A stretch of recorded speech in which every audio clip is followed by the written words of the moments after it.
मित्रांनो, आज आपण आलोत सुधागडच्या किल्ल्याला ट्रेक करण्यासाठी. आणि सुधागडचं काम हे जवळजवळ 30-40% एरियावरील सोडून आलं. आणि मला लागलेलं ही एक नैसर्गिक वास्तू, त्यामध्ये निसर्गाच्या साईडनंच एक असं मानव निर्मित ब्रूज असतात, तसं हे नैसर्गिक ब्रूज आहेत. आणि दोन्हीच्या ब्रूजमधनं एक छान अशी एक सीडी आहे. आणि सीडीवरनं सुधागड जाण्यासाठी वरती एक छान रस्ता आहे. असं निसर्गाची ही कलाकृती ना खरंच पाहण्यासारखी आहे. इकडचा जो ब्रूज आहे तसं आपण जुन्या किल्ल्यांना आपण कृत्रिम ब्रूज बांधतो, त्याच्याऐवजी हा निसर्गानंच एक संरचना बांधून ठेवलेली इथे. हा एक पूर्ण बुरुजासारखा पूर्ण असा वरती सुळका आहे.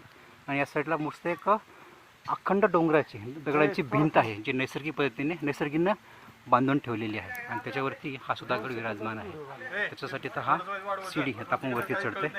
तर वरती बघूया, वरती गेल्यानंतर आपल्याला आणखी काय काय निसर्गाच्या कुशीमध्ये किंवा मानवकृतीच्या संरचना बघायला मिळतात, त्या आपण वरती गेल्यात बघूया. एक छानसा फुलांची रास आहे, छान हिरवे शार फुलं येतात आणि हिरवेगार पानं कॉम्बिनेशन सुंदर आहे. चला वरती निघूया.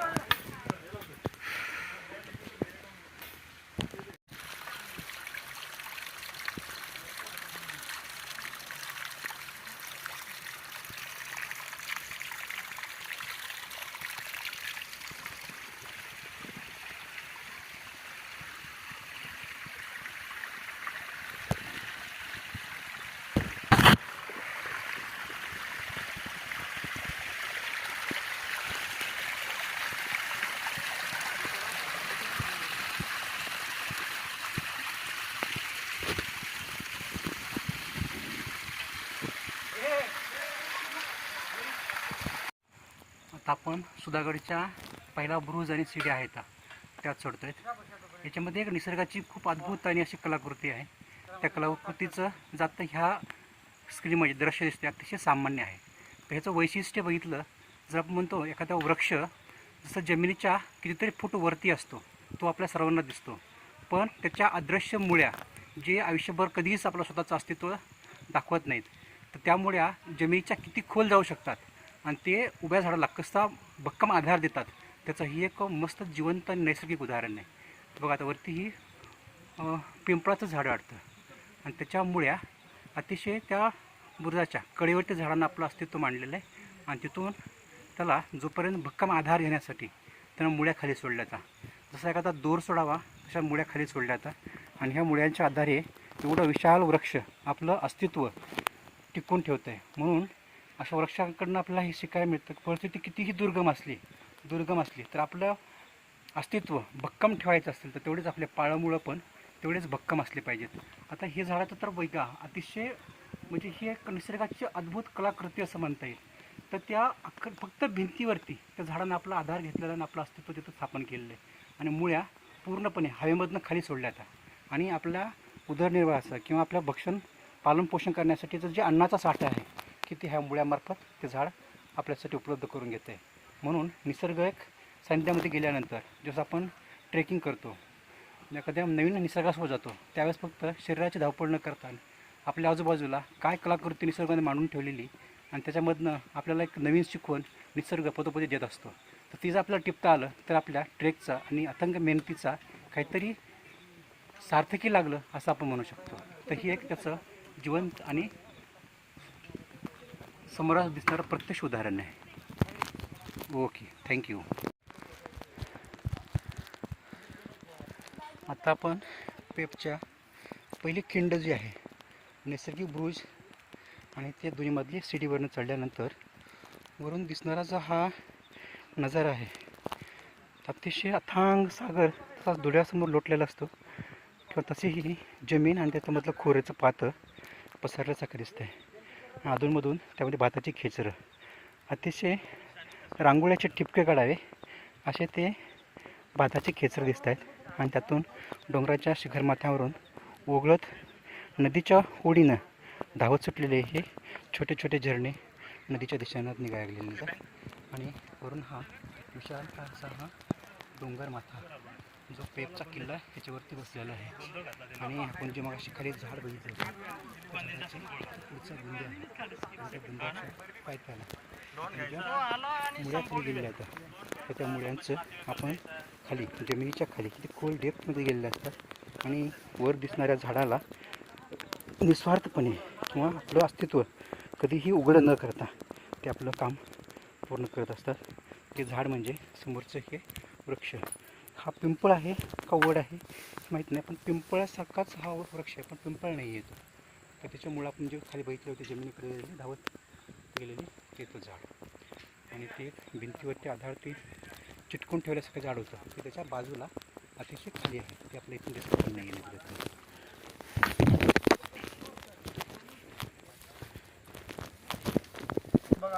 बघूया जायचं जाऊन बघूया.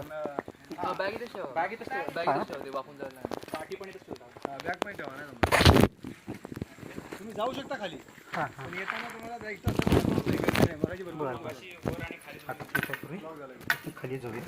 इथून एक छोटीशी पायऱ्यात खाली जो मगाशी मी बोललो ना वरती अर्ध्यापर्यंत निसर्गाच्या शेपमध्ये बनलेला हा कातळामधला बुरुज आहे आणि त्या बुरुजाच्या वरती थोडासा कन्स्ट्रक्शन केलेलं आहे. दगडाच्या कन्स्ट्रक्शनमध्ये गेलं आहे. इथून हे बुरुजामधून आपण अतिशय खाली चालत होता आणि खूप चिंचोळा आहे आणि हे प्रत्येक कृत्रिम आहे. बांधकाम केलेलं आहे हे बांधकाम आणि एवढ्यात फक्त एक माणूस खाली जाऊ शकतो. एवढाच हा दरी म्हणजे असं कातळ वाट आहे आणि त्या वाटेच्या खालनं अतिशय छोटा अतिशय खाली वाकूनच जावं लागेल त्याच्यात ना एवढा छोटासा दरवाजा आहे. आता इथून बहुतेक मला वाकून जावं लागेल खाली. इथनं रांगत बाहेर निघायचं. एवढा उंची ठेवा आहे. फक्त दोन ते तीन विती असेल याची हाईट आणि याच्यातनं बाहेर गेल्यानंतर हा इथं कोणतरी माती टाकलेली आणि तो खडक इथून वरती बाहेर काढून दिलेला आहे. तिथनंही बुरुजामध्ये जायची बहुतेक ही गुप्त वाट असेल आणि त्या वाटेमधनं संध्याकाळी सेफ्टीसाठी किंवा हुसकीचा मार्ग जो म्हणता येईल तसा हा मार्ग आहे.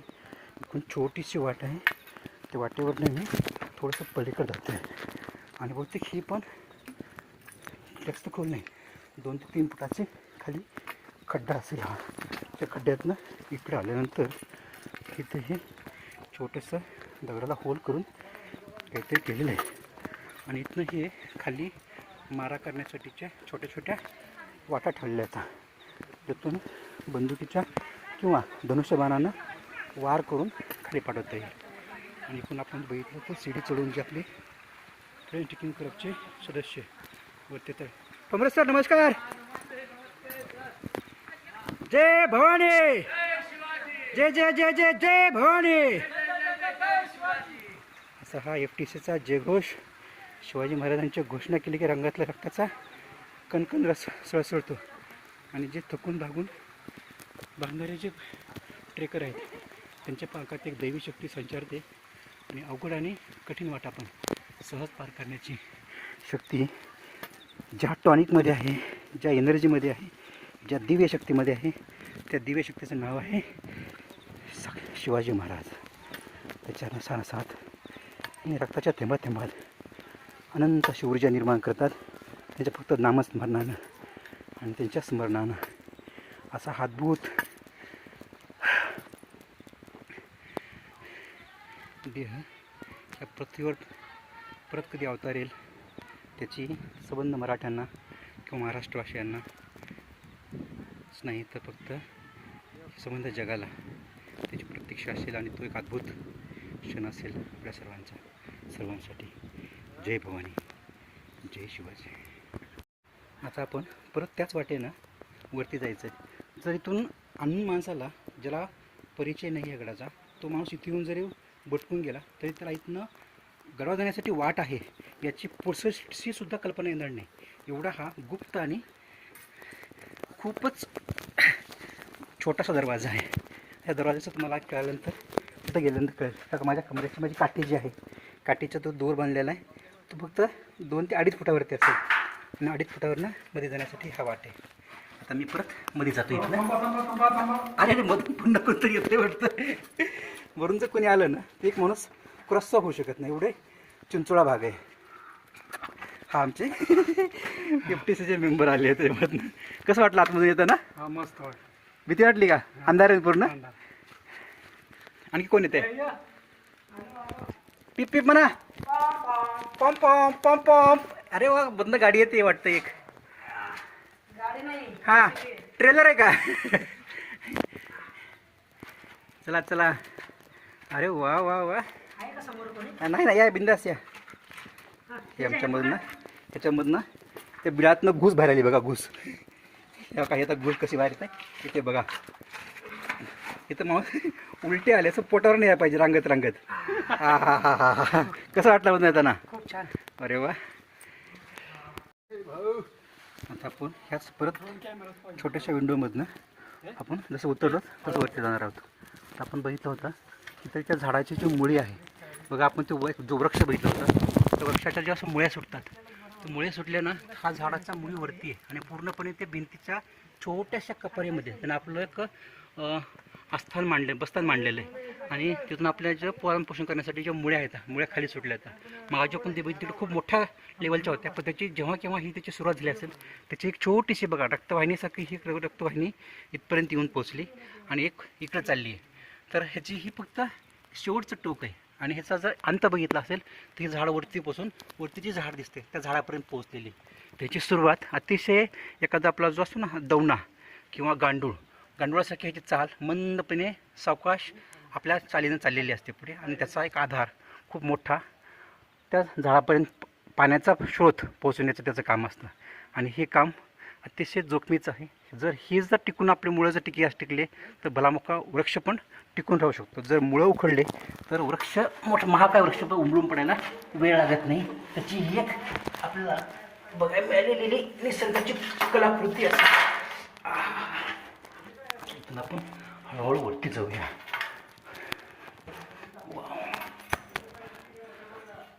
ही खरंच खूप मोठी ठेव आहे जी आपल्या पूर्वजांनी आपल्या स्वतःच्या अस्तित्वास टिकवून ठेवण्यासाठी किंवा आपला वंश टिकवून ठेवण्यासाठी त्यांनी ही दुर्गामी केलेली स्थापत्यकलेचा निर्मिती आणि त्याची ही संरचना आज आपलं सौभाग्य आपण हे उघड्या डोळ्याने बघू शकतो. आणि ह्याच्यासाठी थोडंसं कष्ट करून घरातून बाहेर पडलं, आपल्या महाराजांच्या गड किल्ल्यांना आपण जर भेट दिली तर ह्या माध्यमातून महाराजांचा आशीर्वाद नक्कीच आपल्यावरती आहे ह्याची प्रचिती येते. आपण बघू ह्याच्या पुढचा जो भाग आहे तो ह्याचा जो कातळगडाचा डोंगर, इथून हे एकदम खडेकडे आहे.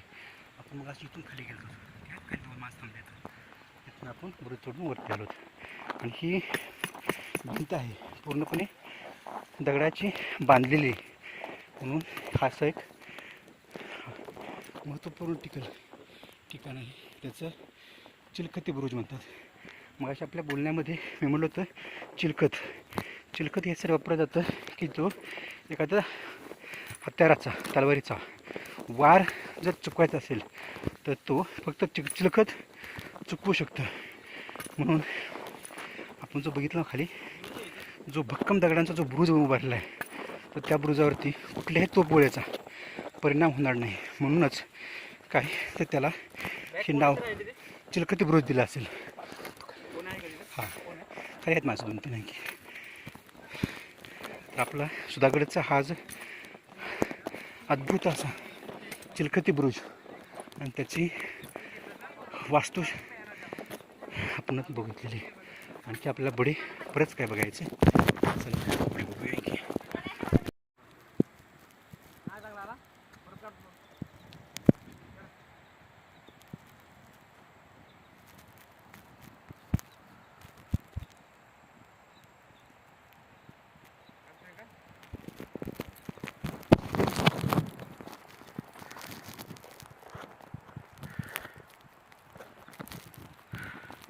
सुधागडचा आपण जो चिलखती बुरुज पाहिला, बुरुज चढून आलं तर थोडंसं पुढे उतरल्यानंतर हा झेंडा असणारा दुसरा बुरुज आहे. आणि ह्या बुरुजच्या खालीपर्यंत आणखी 3 बुरुज येतात. बुरुजला खाली जाण्यासाठी खालून एक गुप्त वाट पण आहे.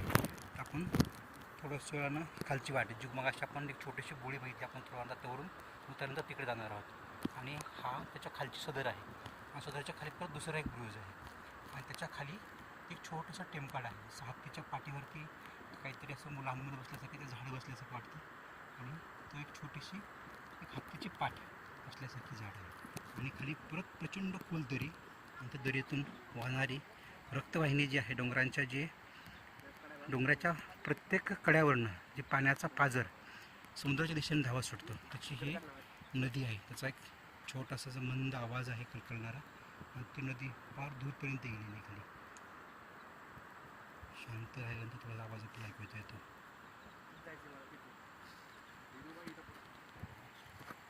आणि सुधागडचा जो पुढचा डोंगर आहे तो पण पूर्ण 90 डिग्रीमध्ये त्याची खडी आहे, कातळ धार आहे भिंतीची.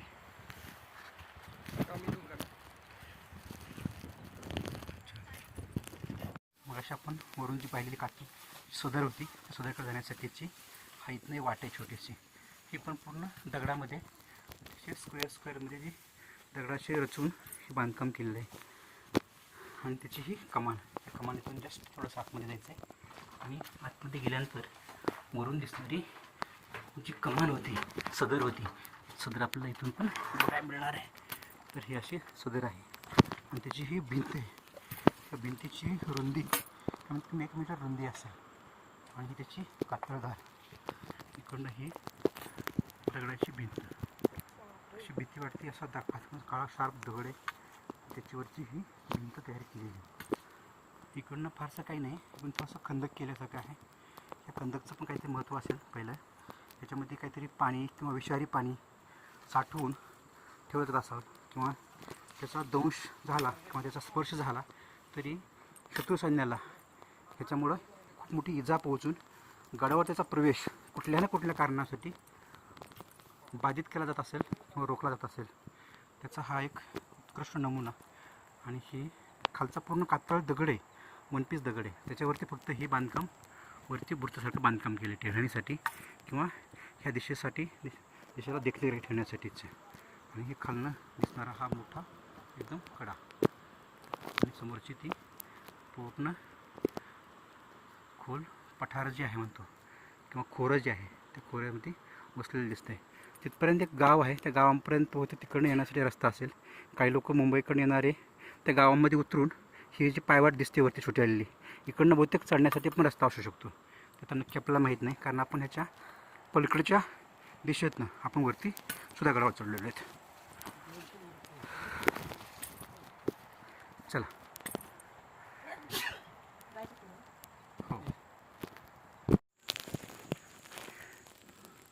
हा एक निसर्गाचा अद्भुत नजारा आहे. ज्या नजाऱ्यामध्ये आपण मगाचं विशाल झाड बघितलं होतं. त्या झाडाच्या मुळ्या वरती झाड असेल तर त्या मुळ्या झाडाकडनं जमिनीच्या दिशेने खाली येतात, पण ही त्याच्या अतिशय उलट आहे. तर बघा खाली ही पूर्ण वाट आहे जाण्या येण्याची आणि साईडची ही भिंत आहे.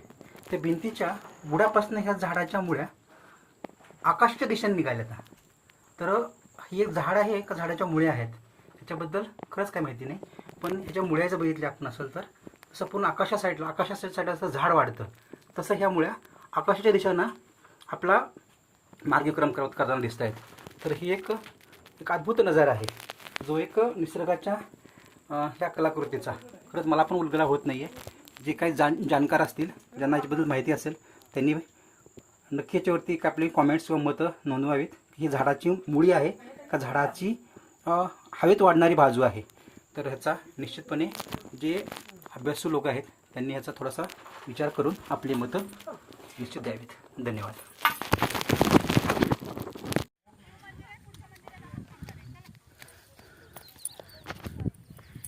सुधागडच्या टॉपवरती आल्यानंतर राईट साईडला महादेवाचं मंदिर आहे आणि त्याच्या मागे कमळतळं आहे.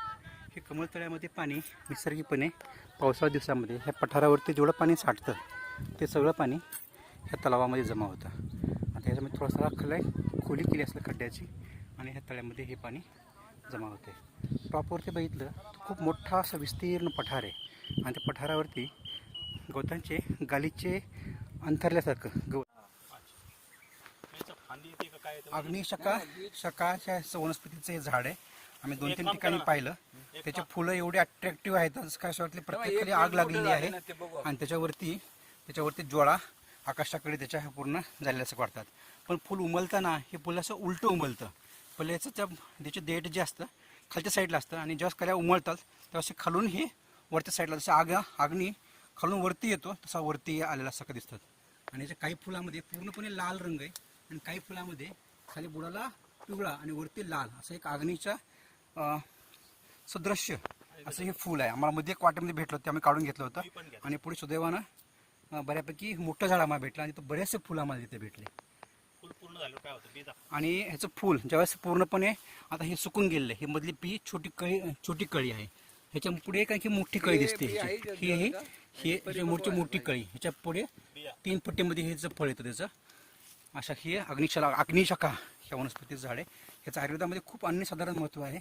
ते आता प्रत्यक्ष आपल्याला माहिती नाही, तर आपण जेव्हा नेटला किंवा आयुर्वेदिक तज्ज्ञांना जेव्हा विचारू त्यावेळेस त्याच्या डिटेल्स माहिती आपल्याला मिळू शकेल. धन्यवाद.